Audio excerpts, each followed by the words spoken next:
अस्सलाम वालेकुम students, I am Faiza Jamali और आज हम अलजेब्रिक एक्सप्रेशन में जो है सब्ट्रैक्शन का रूल देखेंगे कि जब हम अलजेब्रिक एक्सप्रेशंस को सब्ट्रैक्ट करते हैं तो हमारे पास किस तरीके से सब्ट्रैक्शन एप्लीकेबल है।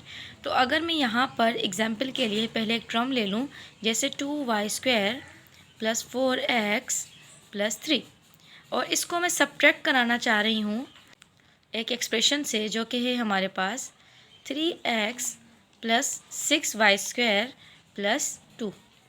मैंने आपको बताया था कि जब भी अलजेब्रिक एक्सप्रेशंस को आपस में ऐड करते हैं तो इनके सिंबल्स चेंज नहीं होते, जो सिंबल्स होते हैं वो वही रहते हैं। लेकिन जब भी हम सब्ट्रैक्शन करेंगे, दो वैल्यूज़ को, दो टर्म्स को या दो एक्सप्रेशंस को सब्ट्रैक्ट करेंगे तो इनके जो सिंबल्स होते हैं वो चेंज हो जाते हैं। जैसे कि यहाँ पर है 2y² + 4x + 3, लेकिन यहाँ पर अब सिंबल चेंज होना शुरू होंगे कि जो सिमिलर, सबसे पहले तो यही वाला रूल लगेगा, जो सिमिलर हमारे पास साइन होंगे वो हमें पॉजिटिव रिजल्ट देंगे और जो डिसिमिलर होंगे वो हमें नेगेटिव देंगे। तो यहाँ पर देखें तो इसके साथ पॉजिटिव और या नेगेटिव, तो यानी कि दो डिसिमिलर हैं तो इसका रिजल्ट जो साइन आएगा वो आएगा नेगेटिव। अगर यहाँ देखें तो ये पॉजिटिव और ये नेगेटिव, तो यहाँ पर भी इसका रिजल्ट में जो सिंबल आएगा वो आएगा नेगेटिव। अब यहाँ पर देखें तो यहाँ पर भी आएगा -2। तो यहाँ पर इन तीनों के साइन चेंज हो चुके हैं, जबकि ब्रैकेट में ये पॉजिटिव थे लेकिन नेगेटिव साइन की वजह से ये तीनों साइन भी चेंज हो चुके हैं। अब यहाँ पर हमें दूसरी चीज़ ये देखनी है कि जो सेम वेरिएबल और सेम पावर है उनको हमें एक तरफ कर लेना है। तो y वेरिएबल है और स्क्वायर इसकी पावर है, तो यहाँ पर हम देखते हैं कि y वेरिएबल और स्क्वायर इसकी पावर का है, तो ये है y वेरिएबल और स्क्वायर इसकी पावर है, तो हम एक साथ लिख लेते हैं 2y² - 6y²। जब भी आप कोई टर्म लिखेंगे उसके साथ वाला जो सिंबल होगा वो लाजमी लिखेंगे। इसी तरीके से आप 4x, ये इसकी सेकंड टर्म है। अब x की टर्म ढूंढते कहाँ, यहाँ पर है, तो ये है -3x, पॉजिटिव का 4x और माइनस का 3x। लास्ट में हमारे पास बचे दो कांस्टेंट, +3 और -2। ये सब्ट्रैक्शन करेंगे तो सबसे पहले इनके सिंबल्स को आपस में देखेंगे कि ये ऐड होना चाहते हैं या सब्ट्रैक्ट होना चाहते हैं। तो यहाँ पॉजिटिव है या नेगेटिव है, यानी कि दो डिसिमिलर हैं, तो पॉजिटिव नेगेटिव, यानी कि पॉजिटिव नेगेटिव जो होगा वो नेगेटिव होगा। इसका मतलब है कि हमारे पास यहाँ पर एडिशन नहीं होगी, सब्ट्रैक्शन होगी। तो जब हमने 6 में से 2 माइनस किया तो बचेगा हमारे पास 4y², लेकिन सिंबल कौन सा आएगा, जो बड़ी टर्म के साथ है, तो यहाँ क्या आ जाएगा नेगेटिव। इसी तरीके से हमारे पास यहाँ पर सबसे पहले सिंबल्स को देखेंगे, यहाँ एडिशन होनी चाहिए, सब्ट्रैक्शन। तो ये है 4 और ये है पॉजिटिव और ये नेगेटिव, तो पॉजिटिव नेगेटिव डिसिमिलर है, तो डिसिमिलर में नेगेटिव होता है, यानी कि ये इससे माइनस होगा। 4 में से हमने 3 माइनस किए तो हमारे पास बचेगा सिर्फ x या 1x, और साइन कौन सा आएगा, पॉजिटिव, क्योंकि 4 के साथ कौन सा साइन है, पॉजिटिव, और 4 जो है वो बड़ी वैल्यू है। इसी तरीके से हम इन दोनों कांस्टेंट के दरमियान, इन दोनों कांस्टेंट के आगे देखेंगे तो दोनों के साइन जो है वो डिसिमिलर हैं, तो यहाँ पर भी क्या होगी, सब्ट्रैक्शन होगी। तो सब्ट्रैक्शन करेंगे तो 3 में से 2 माइनस किया, क्या बचेगा 1, और सिंबल कौन सा आएगा, पॉजिटिव, क्योंकि बड़ी वैल्यू के साथ क्या है, पॉजिटिव। दूसरी एग्जाम्पल है, और दूसरे एग्जाम्पल में बोल रहे हैं 7a⁴ + 10a⁵ -4a³ + 9 from 6a⁵ - 3a⁴ -7a³ + 8a - 5। अब हमें इन दोनों का आपस में सब्ट्रैक्ट करना, लेकिन पहले मैंने यहाँ पर सब्ट्रैक्शन का साइन लगाया था, अब यहाँ पर आ गया है फ्रॉम। जब भी फ्रॉम का वर्ड यहाँ पे यूज़ होगा तो फ्रॉम के बाद वाली वैल्यू को आपने पहले लिखना है। तो फ्रॉम के बाद वाली वैल्यू मैं पहले लिख रही हूँ, 6a⁵, 3a⁴, 7a³ + 8a - 5। From की जगह हम लगा देंगे माइनस, और माइनस के बाद ब्रैकेट में लिखेंगे हम फर्स्ट वाली एक्सप्रेशन। तो फर्स्ट एक्सप्रेशन है 7a⁴ + 10a⁵ -4a³ + 9। First expression तो आपने सेम लिखना है।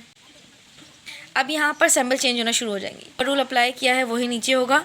यहाँ पर नेगेटिव है, पॉजिटिव है, तो ये बन जाएगा -7a⁴, नेगेटिव पॉजिटिव ये हो जाएगा -10a⁵, और ये दोनों नेगेटिव है यानी कि सिमिलर है, तो ये हो जाएगा पॉजिटिव 4a³ और ये नेगेटिव पॉजिटिव, तो ये हो जाएगा -9।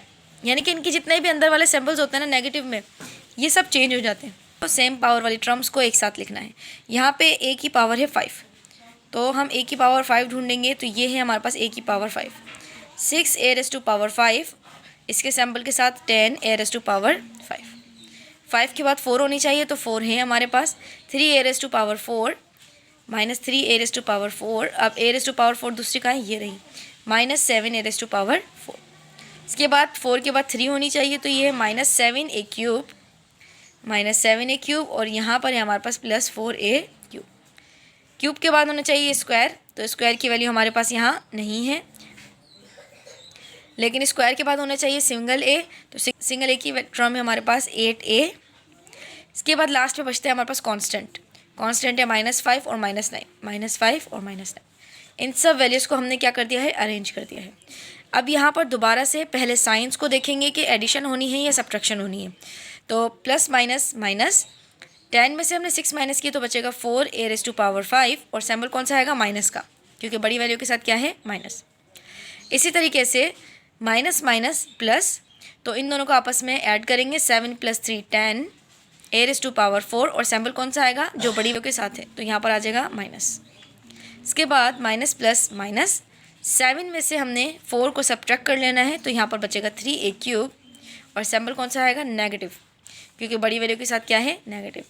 सेकंड लास्ट वैल्यू है 8a। 8a के साथ ना कोई सब्ट्रैक्ट होने वाला है ना कोई ऐड होने वाला है, क्योंकि इसकी पावर और इसका वेरिएबल किसी और टर्म में मौजूद नहीं है, तो हम 8a को सेम लिखेंगे।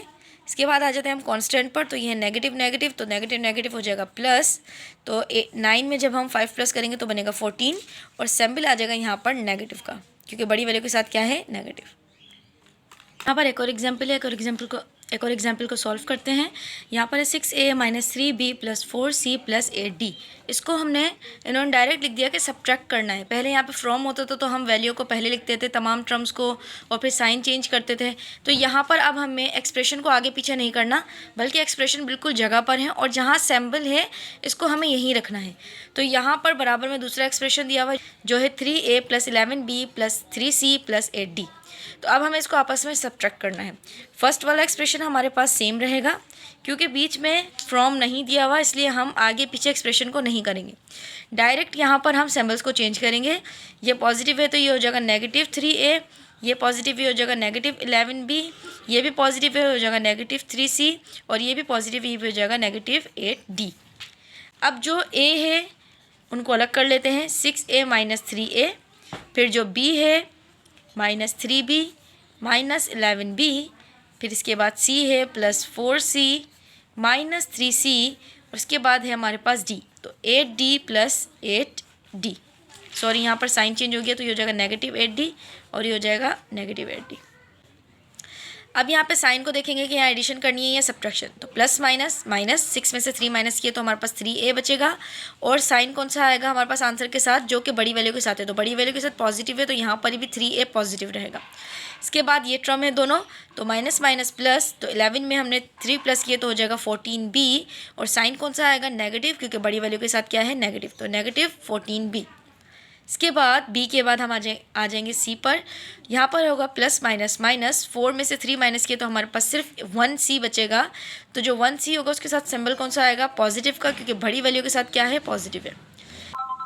प्लस 8d और -8d, तो जब 8d पॉजिटिव और 8d नेगेटिव है ये आपस में हो जाएंगे कैंसिल, तो यहाँ पर सिर्फ होगा 0, जो कि हम शो नहीं करेंगे। तो यही है हमारे पास इसका फाइनल आंसर। तो जल्दी से इन तीनों सवालों को सॉल्व कर कमेंट सेक्शन में मुझे ज़रूर बताइएगा। तब तक के लिए अपना ख्याल रखिएगा। नेक्स्ट